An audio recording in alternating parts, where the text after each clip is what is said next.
We have some news right now. Donald Trump is threatening harsh measures against the state of Colorado this morning if Colorado does not immediately free Tina Peters. Now, we're going to talk about it and do something a little different. we have some news right now. Donald Trump is threatening harsh measures against the state of Colorado this morning if Colorado does not immediately free Tina Peters. Now, if you don't know who Tina Peters is, she's a former Colorado clerk currently serving several years in Colorado State Prison, not federal. Why? For breaching election systems in pursuit of evidence to support Donald Trump's 2020 election lies. In a new Truth Social post, Trump writes, "Free Tina Peters, a brave and innocent patriot who has been tortured by crooked Colorado politicians, including the big mail-in ballots supporting the governor of the state. Let Tina Peters out of jail right now. She did nothing wrong except catching the Democrats cheat in the election. She's an old woman and very sick. If she is not released, I'm going to take harsh measures." Now, here's the thing. Donald Trump does not have power to release her. This is a state issue, a state conviction, not a federal conviction. And so he's now threatening Colorado if they don't release a prisoner. Spread the word and follow along for more. Federal government overreach. It's a pretty big topic. It is a topic that I haven't put a lot of thought into until now. With this president, I want to be clear with you here. And it's not just because I don't like him. It's because he has done so much to challenge what we know as far as what the federal government can and will do, especially when it comes to individual states and their rights. To give contrasting examples, this administration has pushed for states' rights when it comes to abortions and same-sex marriages and even potentially interracial marriages. But when it comes to things like voting or taking over cities or telling schools or museums that they can't have certain content because it's too woke, that's okay. Okay? So when is it okay for our federal government to overreach, and when isn't it? I think that's the core question we all need to ask ourselves. I'm going to show you another clip now. This is what I'm doing different. I think this is very important. This is Senator Thom Tillis talking to CBS. Long interview. You should watch the whole thing. It's very good. But the Washington, D.C. segment is what I'm focusing on here for this topic. What are your thoughts about what's happening in the District of Columbia right now? Do you think there is overreach going on or something that's overdue? Yes. Both of those can be accurate. Two things can be true at the same time. Yeah, okay, well, let's peel back the layers, all right? D.C. has a crime problem. The D.C. leadership has allowed the crime problem to get worse. They should be held accountable to that. But where do we stop? Do we honestly think that D.C. has the worst crime problem in the United States? No, it's got a crime problem. But where do we go from here? Do we go to Gary, Indiana, Detroit, pick some red state, go to Memphis, a red state, it's got a crime problem. Where do we go? As a limited government conservative who believes that states and local governments are the best equipped to deal with it, maybe we should be putting public pressure on them.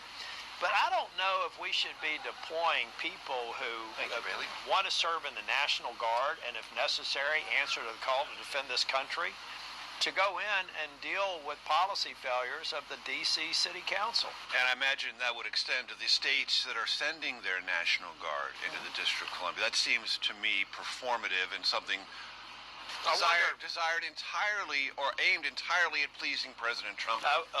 I was joking with a buddy of mine saying, they need to update the recruiting video to say you may get deployed to the Middle East or you may get deployed to the middle of America. I just don't think that that's why people join the Army Reserves, for example, or National Guard unit. I think that they are genuinely want to defend this country against foreign adversaries. And what we're doing now is micromanaging local governments. And I don't know how any limited government conservative can reconcile supporting that with a limited government ideology, which I've had my entire life. Senator, you know that some people fear that this is trying to normalize the idea of federal forces in cities, and that's a danger. You know what? Straight up danger, they fear. The thing I love about this country is there's a wisdom of the electorate. And I think at some point, if people thought that that's really the end game, then there will be consequences in the ballot box. We want local control. We want decentralized government. You start descending the slippery slope that you can create a strong central government, which is just antithetical to the whole premise of our nation's founding. You start rationalizing that, then you're laying the groundwork for some liberal to come in and say, well, this centralized government is going to take the country in a different direction. The best way to prevent that future threat is not to rationalize your behavior in the moment for some political expediency. Okay, where do we go from here? Right? That's the $1 million question. And again, I think it is important to define what is federal government overreach. I know the Constitution has rules about this, but it sounds like it can be quite broad. And as we can see, a lot of what we do grant the federal government potentially is decided largely through the courts, the Supreme Court, as we've seen again with these marriage issues and abortion, right? Okay. So when you have the Supreme Court and Congress moving toward the will of one man, the definition of federal government overreach is really at the will of that one man. This is why I feel this needs to be clearly defined and clearly agreed upon across all 50 states. Because I might not agree with like everything I hear from Senator Thom Tillis or Aaron Parnas or whoever else, but if we have a set of basic rules we can agree upon, then we don't need to agree upon everything, right? Just those rules. It's part of my job to take rules or an acceptance criteria and hold the actual final product to it. And if it's not holding to it, we have to properly communicate, define, and agree upon what we are adjusting. So at its core, this problem seems to be, I don't want to say easy to solve, but I think if we simplify that aspect, we avoid the will of one man just changing such rules depending upon his will at the time. I'll leave it at that. Food for thought. And I want to end with this. Thank you, Mr. President Donald Trump, for shaking the landscape, as it were, and having us open our eyes to exactly what this system is and what we do and don't like about it. He is indeed a black light upon our system, and boy, is it messy. Okay, I'm done.